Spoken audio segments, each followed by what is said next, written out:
Oh, Comfy? nice. Comfy? Welcome back, guys. Welcome Why are you not back comfy? to- Why are you not comfy? I don't know.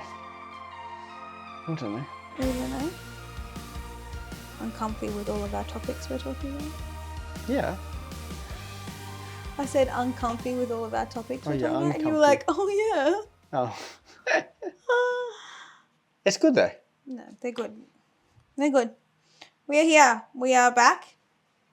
Again, sorry. From outer space. I may play with my hair. It's down again. It's fine.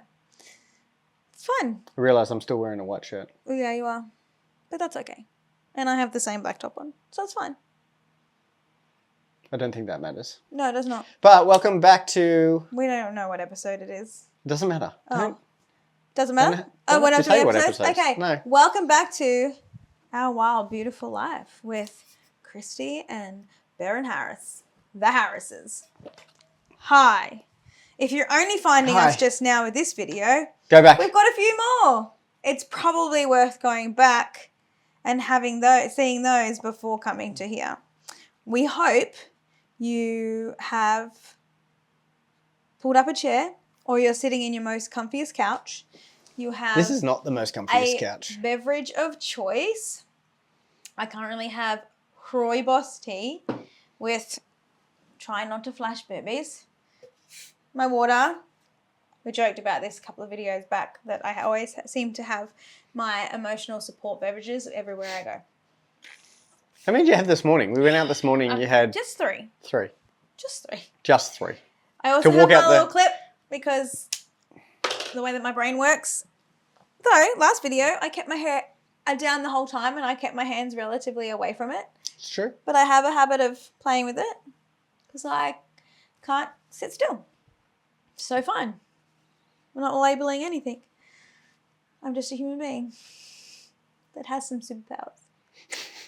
I have superpowers. Wait, it was actually no, come You don't on. have to yell at me. I'm right here. It was confirmed. It was confirmed just That last you have week. superpowers. God said, I'm Wonder Woman. Oh, that's I have true. superpowers. It's true. I have superpowers. I'm going to drop atomic bombs. Wowzers.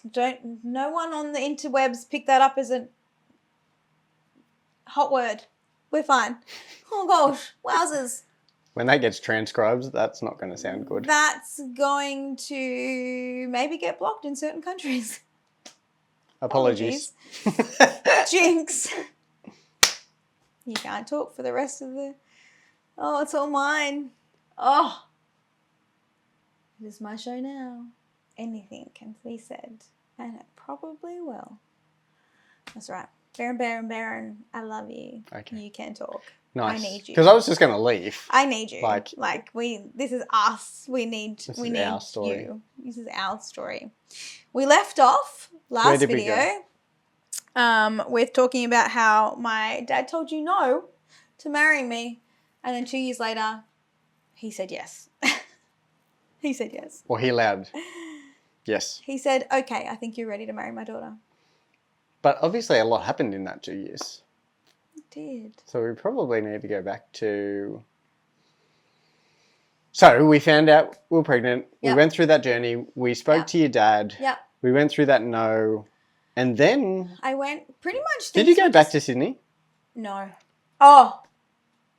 Yes, I was in Sydney working still up until a certain point, and then I moved back and got a position in one of the stores here in Newcastle. There in Newcastle. Definitely not here in Newcastle. No, not here in Newcastle. We are in the Gold Coast. We're not in Newcastle. We are at the moment. Got transferred to one of the shops there, and then one day, so when I had moved to Sydney to work, I was staying with I stayed with the bosses for the first little bit, and then I stayed with some really beautiful family friends of ours for the rest of the time. But while I was at our bosses, obviously, kind of getting to know each other and all that kind of thing, big bosses, a couple of drinks and conversations and whatever.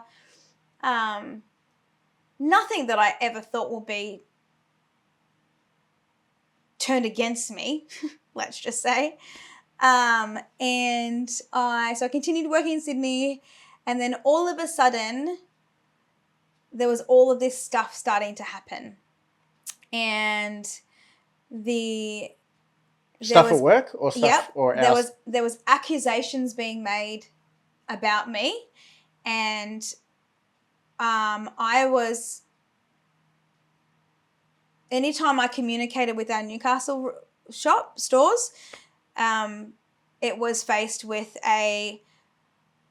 you are actually not allowed to call us. If you need us, you need to fax us. This is way back when you like faxing things. And I was very much like, well, if I need to ask if a product is in your store and I have a customer standing in front of me, how am I meant to, like, oh, sorry, I just need to fax this through. But I remember calling one time because I literally had the person in front of me and I was hung up on. And so all this stuff was starting to be said against me, and I didn't realize until further on down the track. I ended up telling our bosses that I needed to move back to Newcastle, and would there be a possibility for a transfer. At that time, there was, so I went back, worked in this shop, and I remember turning up to work one day and the shop was completely boarded up. It was like nothing. They had mentioned that there was a possibility that the shop was going to be relocating or something like that. And I was like, oh, okay. Anyway, literally within days, I turn up and it's all boarded up. Like, I wasn't even there for the clear out. It was after I'd been away for the weekend. And I rang them. I'm like, what is going on? And they said, the shop's closed, but you can go up to our other store. That's all they said. And I was like, okay. So I went up to the other store. They happened to be up there, and one of the bosses said to me, let's go have a meeting. And I was like, cool, great. So she said, like, so when we were there, she said, there's been some accusations made against you. And I was like, okay. And she's like, basically they had said, the bosses had told the big bosses that I had taken money from the till. And I'm like, if you know me, there is absolutely no chance that anything like that would ever happen. And I was completely thrown back, and I was like, hang on, like, I understand, like, how could this have, and anyway, so it was this whole, sorry, I'll smell my microphone. So there was this whole process of times that we were sitting having this conversation, and then she was like, so we really need to think about what this looks like for you going forward. And I was like, well, I'll be completely honest with you. I am pregnant, and I plan to keep the baby. I plan to work. I would like to work up until, about that 30, 35, 36 week mark. She took one look at me and like basically went, why would you keep it? And I just remember sitting there going, you're a mum with 2 kids. 2, 3. Anyway, she had kids. On top of that, when I was staying with her, they asked me to babysit. And it was, anyway, so it was this whole thing. And I'm like, you have kids of your own. Like, how are you, like, this is just wild. And I'm like, yes, I plan to keep it. And in the end, I said, look, you know what? It's not worth it. I'm not going to continue working it. But I think that was one of the first times in my adult life, particularly, or even just in my life, where my integrity was questioned. And it like I played that scene over and over and over in my head going, where could they have possibly gotten this idea from? Or who would have said something like that? Because the girls that I was working with were beautiful. Like I wouldn't have thought at any point that they would have said like it was just weird. Anyway, I remembered this one time when I'd had a phone call from the bosses saying, hey, when you take the money to the bank this time, this is we're not doing it through you don't need to do it through the normal system. We need to put it through this account for this time. And I was like, okay, cool. Didn't think anything of it. I just thought it was like, oh, okay, great. Because, why would I have any reason to distrust that? And I believe then that I was used as a source of, I was like the scapegoat for some stuff that went down. Anyway. So the money was getting transferred to someone that you were told or had authority over you. It was being transferred to them rather than going to the business account, which is where it should have. Yeah. But because you did it and it was under your name, that's, So that's probably, that's around the first time that my integrity was in question. My reputation had already had its fair share of knocks due to me just being naive and choosing to share information and some health information with someone who I felt was my friend, who then decided to blast it across an entire demographic of people to the point where I would walk into a place and you could just feel it. You could feel it. But this is the first time where Good that it was before socials, because who knows what would have happened. I can't even imagine. I cannot even imagine. But the integrity, my integrity was attacked, and that stole a lot from me, and how I held myself, how I perceived myself. I think it actually affected then how could have affected how I then, from then on, felt like there was such a block for me being able to go for other jobs. Of course. Because I was so held back by that fear that someone else would either, like, if I didn't put them on my resume, then what would that be? Because it was a big chunk of time. But then if I put them on the resume, what are they going to say about who I am or what they perceived as? So that was my first big knock of self-esteem and worth. Well, another layer to of course. worth. But did you hold another job after that before? I don't remember you holding anymore. I didn't work again until we moved to Townsville. Yeah. Yeah. And that job was I got that job through friends and people. Yeah. Through friends and through church stuff. Yeah. Sorry, I'm just trying to make sure I'm not stuck there. But yeah, so that was. So essentially, that was the start of what? And then I moved back to Newcastle, and then started going back to church because I was just an absolute mess in all sorts of ways. Yeah. I remember at the time of falling pregnant, we were still very heavily partying. Yeah, I suppose that's a really good point to sort of talk on, because when you found out you were pregnant, the doctor gave you some pretty strict instructions about what to do and what not to do, because we didn't want to cause harm to the baby, and obviously you wanted to be as healthy as you could. And for Drake, who is now Drake, obviously, for Drake to be as healthy as he could, but obviously that was its own sort of journey, wasn't it? It was like couldn't just go cold turkey from a whole bunch of stuff. No. But had to, I guess, as best I can, wean myself off as quickly as you could. Things that I was doing as quickly as I could. And surprisingly, it was okay to come off. Like, I did do it fairly quickly. And he seemed to be okay. I remember, I have to put it into perspective, because when Bear and I met, I was 41 kilos. I was completely, I don't even know what the word would be. my lifestyle was not a healthy one. And I needed to make sure that I was looking after myself, which I think is hilarious that my pregnancy cravings were fruit. I think that was hilarious, especially considering not as much as Gabriel, but he does love to eat fruit. Gabe's is a fruit bat. He's my fruit bat. 100%.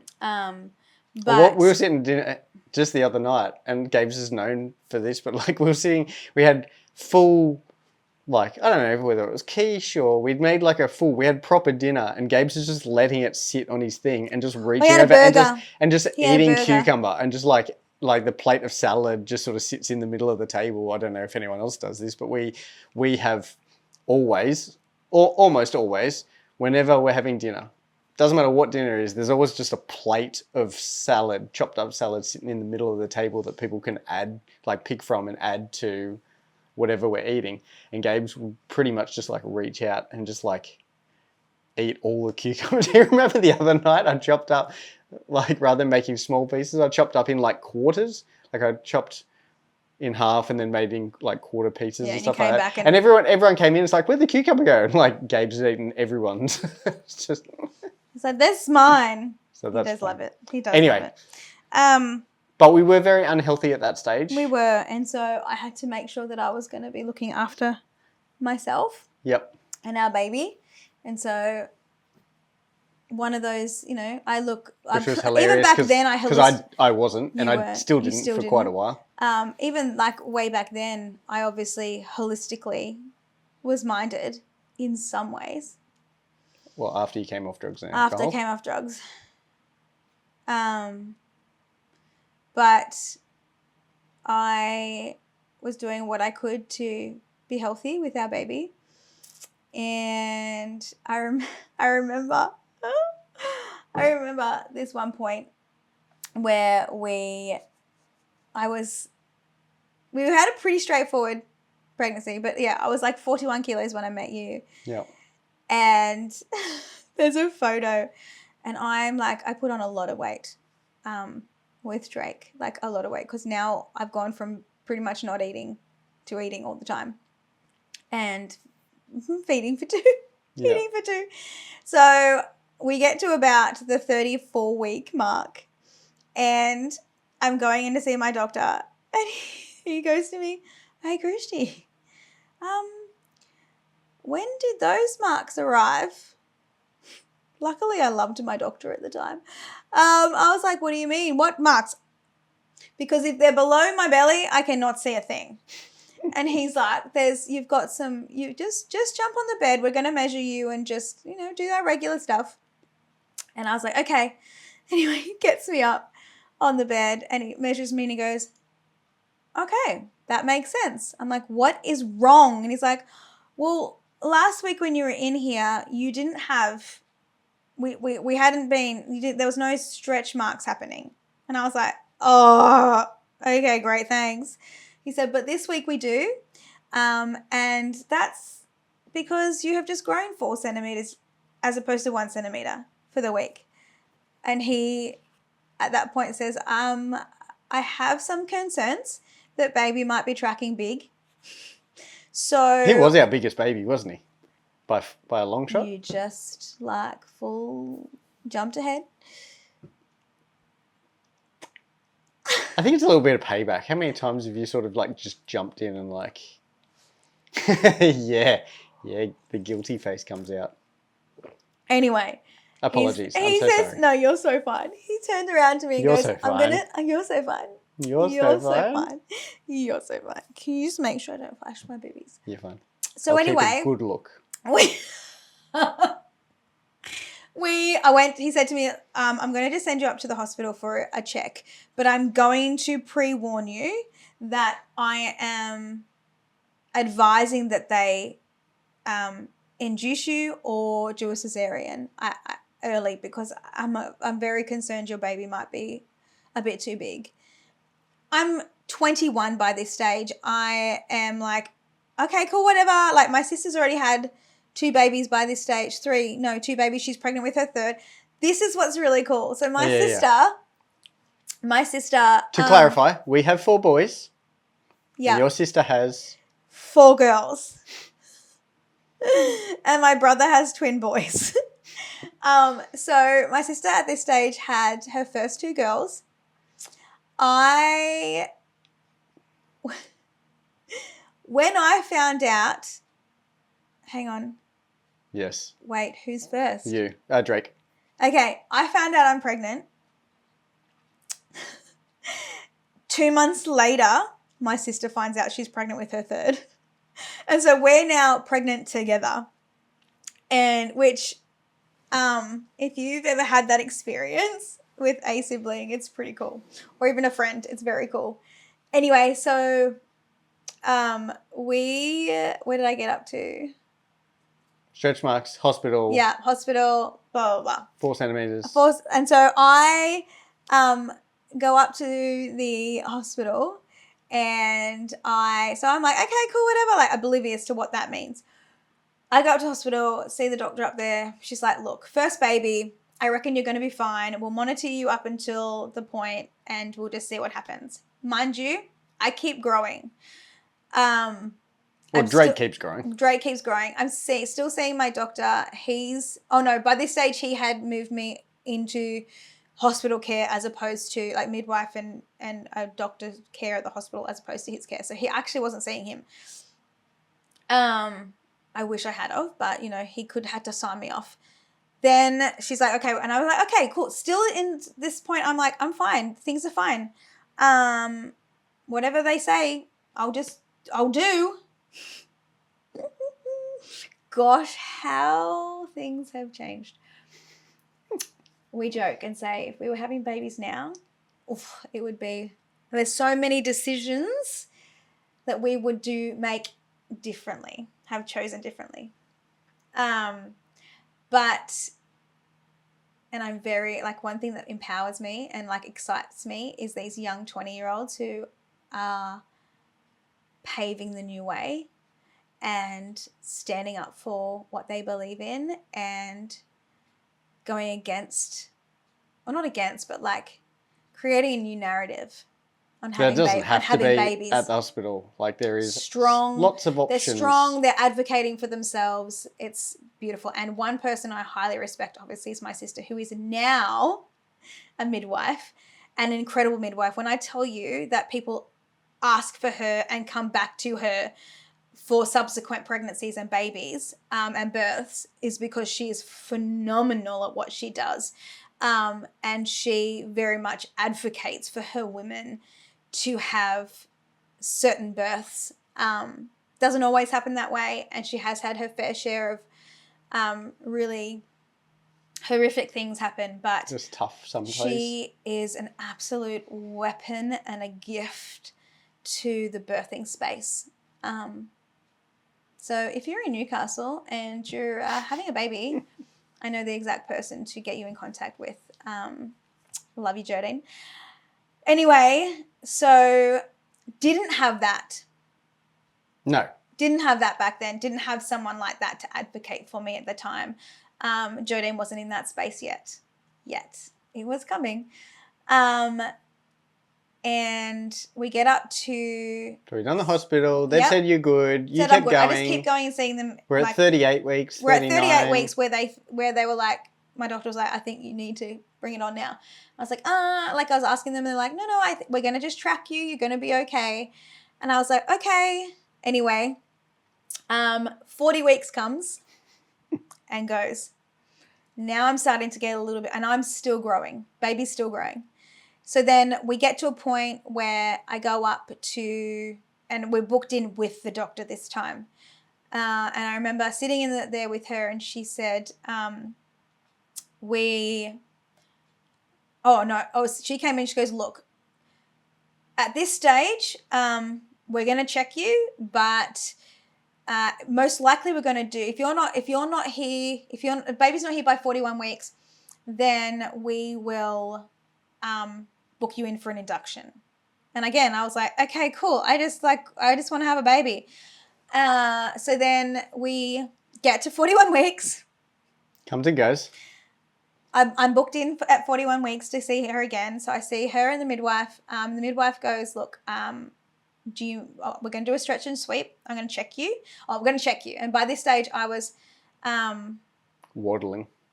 waddling. And I think they did some good checks. And then the doctor said, I'm going to book you in for an induction. And she was looking over the notes and she's like, oh, Monday's a public holiday. Look, we'll book you in for Tuesday. And I kind of eyeballed her like, this was Thursday, I think it was. I'm like, I still have to go 4 more days. I'm like, okay. And then she goes, fine, I'll come in. We'll book you in for induction on Monday. And I was like, thank you. I'm like, I'm really done having it, like being pregnant. So we go home. Obviously, the midwife has done a bit of maneuvering. We go home, and it is, I cannot for the life of me remember which day it was for him that I go into labour. But fun fact. I have a funny feeling it was Friday night because I think it was... My plug. I think I lost my plug the day before or the morning of. Yeah, but I just, for one thing, I thought, Drake was born on a Saturday. Probably. Yeah. Could be. Don't know why I remember that now. This is why. Fun fact. All 4 of my labours started with the biggest contraction happening that properly started labour at 11:45 p.m. on a weekend. Yeah. Every single one of them. Yeah, so that's why I think it was Friday night. And by about the 3-4 hour mark, I'm pushing. You're ready to rock and roll. I'm ready to rock and roll. Almost, they're all born at different times, but that's kind of like, it's so wild. Like, It's wild. Anyway, so I go into spontaneous labor. Thank the Lord. I'd just left, hadn't I? Yeah, so what had happened was, so each night we're waiting, Baron would be at my house playing PlayStation. Again, such a boy. Playing PlayStation. I loved it. I just sat in my rocking chair and watched him play and whatever, kept my mind off things. And then I said to him, I've been having some like niggles, and I was like, you know what, why don't you go home and get some sleep? It's obviously not happening. And he had gone home for like, I don't even know, an hour. And I rang him and said, I think we're on. I think we're actually on. And he's like, oh, okay. So I think you met us or however it worked. I can't remember that one. Like it's almost 20 years ago, guys. Like it's a long time ago. Anyway, we get up to the hospital and I am part of the birthing center, and like the midwife was great. Yeah. I look at it now and go, she was great. At the time, I could have said otherwise, but knowing what part of midwifery my sister is in now, I understand the way that they were doing things, right? Because it's very much in birthing center and midwifery team that they want to try and keep a birth as intervention free as possible. And checking sometimes can, like any sort of interruption can interrupt the birth. Yeah. Essentially. And that's a big thing, isn't it? This is like there's knowledge, understanding, and wisdom, right? And just because you know something doesn't mean you have the understanding of that knowledge. Yeah. But wisdom wisdom is the understanding of when to use that knowledge, if that makes sense. And so, so there's been a lot of learning for all of us through all of this, and especially for you. But I think the interesting thing about that time is this idea of going, okay, again, babies having babies, like just not knowing, not having the life experience, not having the understanding, not having the knowledge, not having anything apart from when you're pregnant, you go to the doctor. And when you go to the doctor, you do what the doctor says, and the doctor and that's only been like that for, I don't know how many years, but not very long. Like it used to be, like you see that show called The Midwife that I am obsessed with, but it was just the women having babies at home with the midwives. Doctors didn't really, and hospitals didn't really come into play for a long time. Yeah. And so that was naturally was like, you think about all the way back to Bible times, like it was women, the midwives birthing with the women. Yeah. Well, at one stage, like men weren't even allowed in the room No. when it came to babies. Like, I think of that Tarzan movie where all the dudes are sitting like in Africa, and they're all like you've got white Tarzan surrounded by the African males of the tribe, and they're all just sitting there, and all the women are in the hut behind, and they're all just sort of sitting there waiting, and then you hear this, and they're like, but now, like a lot of the time, even with especially with the midwifery team, is like a lot of the time it's actually they want to actually just have it, the husband and the wife, like that's that's all big the, you know, the part, like big you change. know what I mean, like it's so different now. And so anyway, we went up. So we're in there, we're getting ready, all that sort of thing. Like first time ever. Going through the motions. The awesome thing was, just prior to it, because my sister was obviously pregnant and I was pregnant, and she mentioned to me, she's like, "Hey, what do you think about us being in each other's birth?"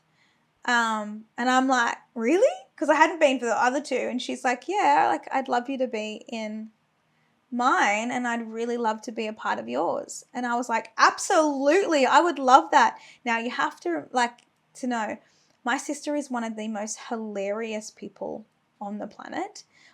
She is what got you through. Bar maybe her husband.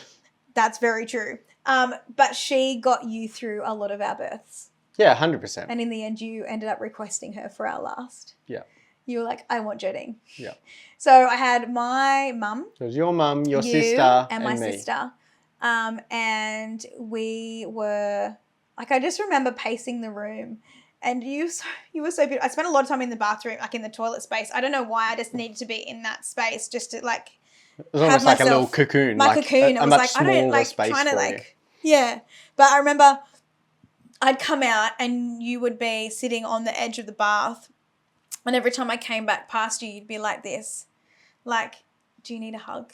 Like you just put your arms out. For those that aren't watching and are just listening, Oh, yeah, what are you doing? I'm putting my arms out for like, those that do are you just want a hug? listening. Like, put my arms out. Do you want a hug? Do you need a hug? And I was very much like, no. I know a lot of women like need like counter pressure and all that kind of thing and holding on to stuff, but a lot of the time I was like, I actually can't have anyone touching me. Anyway, I'm like, that's. Now I look back at it and I'm like, that's a trauma response. Okay. But anyway, so we get through it. Put a big fat sticker on that one. We get to the point where we're ready. I feel like I've got all this pressure. I think I'm ready to push. And the midwife's like, "All right, let's get you set up. Let's see what we can do to get this baby out." And so this is about the 4-hour mark. Quite a few hours later, I am still pushing, no baby, and I'm now passing out in between contractions. And my mum is the most precious thing on the planet, but yes, she does love to have a good chat. And I think we talked about that in the last episode, didn't we? There was a lot of conversation coming because when she gets stressed and worried, she talks more. So at one point I'm like, "Mum, you know what I really need? I need you to walk outside and have a moment and calm down and then come back in." That's not how I remember you asked or said. That's not how I remember it. So sorry, Mum. I may have said some swear words. Guys, we are covered in a bubble when we are in labour. Women are covered in a bubble. We're allowed to say whatever the heck we want to say because, whoop. Anyway, whatever I said, sorry, Mum. She walked out. Got her out. She got out. But you know how beautifully God works, because she walked out down to the nurses' station area just as my doctor from the hospital walks in with 5 other student doctors doing their rounds. And she sees my mum and she's like, "Oh my gosh, how exciting, Kristie's in labour." And my mum swings around, stares this woman down and just verbally vomits all over her. Pretty much like you're slapping a teenager around the head for doing the wrong thing because they got something wrong. And she just let it rip. She's like, "How dare you? You were told that she wouldn't be, like, that this baby was going to be too big, blah, blah, blah, blah." She like verbally vomited all over her. And she's like, "Oh, okay. what seems to be the problem? And she's like, well, you need to go in there and check what the problem is. Anyway, so she comes in. I'm like oblivious to everything at this point. She comes in, 5 other doctors, and she takes one look at the room and goes, oh, we seem to have a little bit of a problem here. And we're like, okay, so she tries to get me up on the bed to check what's going on. I won't let her near me. I'm like, at this point, there is so much pain in my body. Sorry if you're currently pregnant. This is not everyone's story, but pain can be part of your story. A massive, massive part but for some people. I have a beautiful friend of mine who birthed all 6 of her babies pain-free. Maybe I should get Different her story. on here. Anyway, so she comes in and she needs to check me and I won't let her anywhere near me. So she's like, okay, we're going to need to do an epidural because I need to be able to, we need you in a better state to be able to monitor and actually find out what's going on with baby. I'm like, okay, fine. So we went from having no drugs to we're getting this epidural. So 5 doctors, her, now an anaesthetist, and everybody else in this room. And the anaesthetist comes over and Barron's, so this is the bed. Barron's here. There's the wall. And the anaesthetist is here and everybody else is here. So I'm like jammed in the corner. And we're like 7.5 hours in by this stage. At least. And which, okay, it's not much, but this is the first time we've ever been in this situation. So we don't know what to expect. So for us, that's long. And he's just watched his girlfriend go through all this pain and he doesn't know what's going on. So anyway, he's shoved in this corner and the anaesthetist for some reason turns to him and goes, are you okay with the needles? I'm like, yes, as long as they're not in me, right? He has a very not so great thing with needles. Except he has all these tattoos, but that's another story. Another story. Anyway, so then we're going to finish this story. He's trying to put the cannula in my hand, and it's like taking a little bit of time. All I can see is this, and I do sort of remember this, is that I can you had a trauma response. I can see this needle in, but all I can see is like, if you can think of Alien type thing of like where like the skin's bubbled and like this needle's like working its way underneath the skin, like trying to find something. Anyway. Next thing this part, I can't tell you. You better tell this story. Next thing we know, I have Barron on me from this angle, rolling down my body while this doctor's trying to put a cannula in my arm and falls to the ground, hits his head on something and starts like... And I hit my head on those side bits of the bed. Yeah, where they have so that they can bump into walls and stuff without hitting the bed. Bumped into your head. Yeah. And is out cold, passed out. On the floor. On the floor. And I'm like, my bed has been pushed out of the way and everyone's on top of Barron. And I'm like, dude, I'm the one having the baby here. Like, what is going on? Me, not him, Barron. Anyway, they get him sorted and get back to me. They've now sent him out and gone, like they've got... Go have something to eat and drink. That's not yet. That's not yet. They were like, okay, just like, some of the doctors are working on him in the corner. All right. And they're getting back to me. So by this stage, they're like, we have to move you into a different room in order for you to have the epidural. You can't have it in here. And we're like, okay. So I'm still in pain and they've now got to wheel me to a whole different room. Finally get in there. My midwives switch over. And I have a new midwife. And so then at this stage, this midwife says to me, the first one or the new one? Second one. The new one. She's like, we're going to do everything in our power to get this baby out now within the next little bit. And I was like, okay. So they're getting me ready for the epidural. And they take one look at Barrett and go, you should probably go for a walk and find something to eat and drink. You don't want to be in here for this. And he's like, what do you mean? They're like, the needle is much larger than it was for the other one. He's like, see ya! Disappears. So anaesthetist is talking to me. This is what we're going to do. And a contraction starts. And he's like, oh, wait. I'm like, no, you will not. Just keep talking. Because I need this done. Anyway, so he's telling me about the risks and everything. Do you think I remember any of the risks? Nah. I do not. In the back. And so then they go to put it in and I'm leaning over a tray with a midwife on one side, I'm pretty sure it was my sister on the other side to try and hold me down whilst he puts this needle in my back. while the contraction's happening. So at this point, contractions are happening, but I'm in constant pain. And all I wanted was the pain to stop, right? I get why people go, give me all the drugs. So finally things settle a little bit.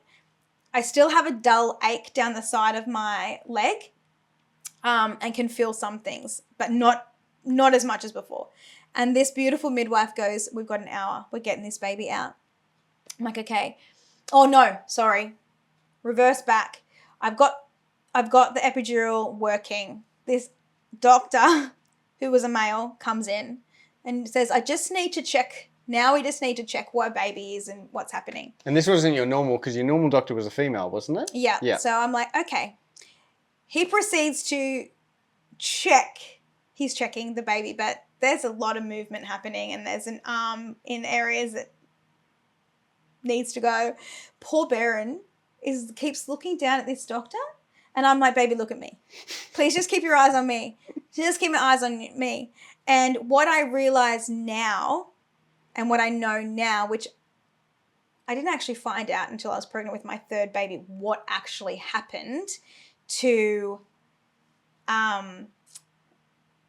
what happened, like why all this was happening. And the only reason I found out was because I asked my midwife at the time when I was pregnant with my third if that doctor was still at the hospital, because I wanted to make sure I was not going to be under her care. And that's when she was like, oh, what's happened? I said, well, this is what the things that happened. And so she went on and checked my file to see which doctor it was. And she was like, oh, well, this actually happened. And I'm like, I did not know that. Anyway, what they were trying to do is actually maneuver Drake into a certain position, because had he came out while we were without assistance, he had what was called shoulder dystocia, which basically means if the head comes out, the shoulders actually get stuck and you only have a certain amount of time to get the baby out before essentially they suffocate. Yeah. And so he done that. She then came and went, we're getting this baby out in the next hour. That's our goal. And I was like, okay, so they were looking at the monitor. As soon as I go through a contraction, bearing down, push, let's happen. Again, we got into about an hour and still no baby. And by this stage, my epidural was wearing off. And I turned around and said, I'm in excruciating pain again. What is happening? That's when the doctors came back in and said, look, this is where we're at. We're most likely going to need to prep you for cesarean. Yeah. But we will try forceps delivery first. That will require an episiotomy. Now, men, if you don't want to listen, that's totally fine. But for women, that's essentially they cut from front to back to create a bigger space to allow the baby out. Yeah. Anyway, and forceps are essentially big barbecue tongs. Oh my God. They are. That's what they look like. They are. So anyway, they prepped me for that and took me out. And I vividly remember I'm going down the corridor. I'm in the fetal position. And all I kept saying was, I just want my baby. I just want my baby. And I want him to be okay. I want him to be okay. I didn't know it was a boy at that stage. I want them to be okay. And in my head, I'm like, am I okay? Like, I didn't know whether, like, all this stuff, I'm like, I'm going to surgery. I don't even know I don't really know what's going on. Anyway, so they got me into the thing, and I remember then the anaesthetist was awesome. He goes, this is what we're just going to do this, blah, blah, blah. I've had this twice, but this particular time is like, you're just going to feel kind of like a bit warm and fuzzy and all those kind of things. And I was like, oh, okay. And I was like, again, in a lot of pain. Within minutes, I was all out of pain. I was fully pain-free. I'm like, oh. That's much better. That's amazing. I'm like, where was that like 2 hours ago? This is incredible. What have you done? He's like, essentially, it's called a spinal block. You actually won't be able to feel anything from here down. And I was like, oh, this is great. I love having a baby. This is fantastic. I had the new pep in my step. I was like, this is amazing. Okay. And as I get rolled into theatre, I hear all of a sudden, Kristie. I was like, what? Who the heck? okay. And it's like, oh, and then my beautiful friend's dad, who I've pretty much grown up with. You've known him for years. Since I was 11. And he was there, and because he was like one of the theatre nurses. Yeah. And he was so precious. He just took one look at me and said, I'm going to stay up here, up this end with you. And I was like, okay. And so I think like he must have said to the other people, like, I know her really well. Like, I don't know if she's going to want me kind of down there. So anyway, they put a screen up. They're prepping me. Anethus is obviously next to me. They've got a screen up that's specifically said to Baron, do not look over that screen. We will tell you when it's time. And he was like, okay, that's cool. Anyway, so they're doing stuff. And I think you looked at one point, but essentially like to get Drake out, barbecue tongs were had. But like there was a lot of pulling. I'm pretty sure and like the doctor's got like the foot up on the bed, just like, come on, out she goes. Out and they're like, Kristie, push. And I'm like, how? I can't feel anything. They're like, as if you go to the toilet. And I'm like, but I can't feel anything. Spinal block. Anyway, so in the end, they finally got him out. And they're like, oh my gosh, it's a boy. And then I remember them going, oh my gosh, he's got no hair. No, wait, it's just very blonde. And I joked and went, like us. And at the time we both had jet black dyed hair. And they all kind of went, what? Anyway, so at this stage, like I didn't know what was going on. I was kind of a bit out of it. They called you over to at least cut the cord, and then they brought him over to me. But some other stuff had happened to try and help him breathe. Well, that's what I was going to say. I didn't know what was going on, and there was a moment where I'm like, he hasn't... Well, we haven't heard him. Is it okay? It's okay. I know you get him... Yeah, it's okay. We hadn't heard him. And I said, is he okay? He hasn't cried yet. And I think that's when they got you to come over. And I now have, like, there was a lot of photos taken. Because you were taking photos. Or someone was taking, I think a midwife was taking photos, or a nurse, or someone. Something was happening and we're getting photos. Because my sister was taking photos for my, as well, but obviously she couldn't come into theatre. And there's the photos of him with they were putting the oxygen mask on him to get him to breathe. So, but, like, I don't know the spans of time, but obviously he started breathing. And they brought him over to me and laid him on when he was all wrapped up, and laid him on me. And there's those photos where I'm literally a crying mess. And it was the most precious experience ever. And I remember he went with you. I was like, you just go, like you go with him. Oh, yeah, that's right. Because you had to go. They had to finish stitching me up. But they wanted to take him and do all the things. Checks, and so they said, Dad, you need to come with us. So I went and like they washed him and did. They got him all sorted. And I remember, because our whole family was outside waiting. And I remember our beautiful friend who was there that we knew went out. And he didn't say anything other than, baby is here. Yeah. And you were with him for a good hour and a half before they let anyone in. Yeah. To see him. You just had your time with him. I was in recovery, so it took quite a while before you didn't see him for a couple of hours. It was about 3 hours before I got to see him. Yeah. And I finally got to see him. He had this cute little spot here. I know, we're right. Yeah. But yeah, it was a wild experience. Yeah.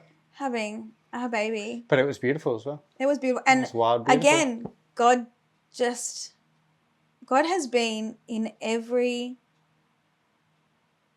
space, every season, even when we weren't fully walking with him, he was always there.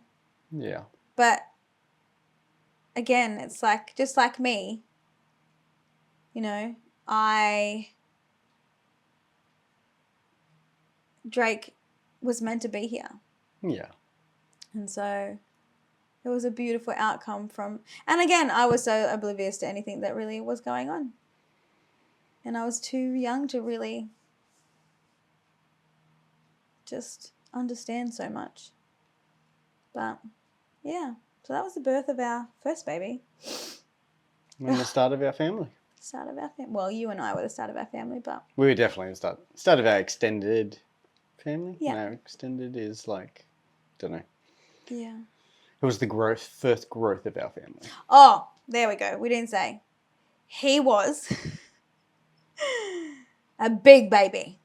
Well, big compared to your size. He was 8 pound 5, I believe, which for me I don't know how many kilos that is is. giant. I think he was like 3 or 2.78. No. Don't know.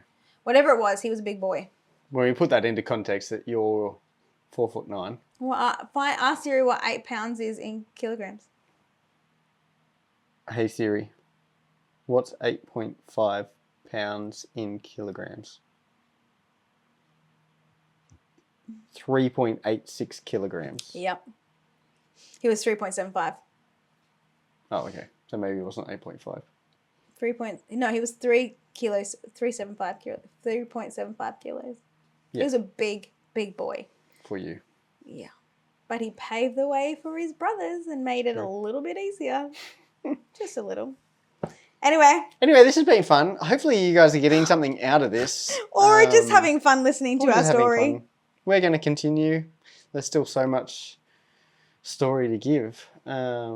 We might even sort of break it up a little bit and talk a bit of a topic, or we might talk about something else and then continue the story afterwards. Like, there's just so much to go through. So, What do you prefer? Do you want to keep hearing more of the story, or do you want us to jump onto a different topic, like a specific topic? answer some specific questions. Let maybe? us know. Otherwise, we've got a bit more. We probably got at least a few more videos. 300 episodes still to go, a few more videos sharing us. Like, obviously, we don't go into everything in depth, but there's a lot to unpack. We could do some bits. So you can just glaze over some bits. A lot of, like, some of the other births are not as intense. Definitely. They kind of got less intense as we went down. Yeah. But also at the same time, they also increased in knowledge, but also danger for you, and just, the ruptured placenta and all sorts of stuff, so that became a bit more risky. I'd still have 1 million more babies, though. I know you would. I don't want 1 million more babies. So, anyway. We'll just have lots of grandbabies. That'd be nice. Yeah. So until next time, this has been Our Wild, Beautiful Life. It is Our Wild, Beautiful Life, and will continue to be Our Wild, Beautiful Life. It is. And I'll see you next week. See you next week, guys. Bye. Bye. Bye. Just did a weird, like... But you're coming with me, so it's not bye to you. No, it's not. We'll go together. We'll go together. In the same car. We will. And we desperately need to We go. do. Oopsies. We're running late now. This one's going to be longer than the last one was. No, it's not, really? Yep. Oh gosh, sorry guys. I'm pretty sure it will be. And cut.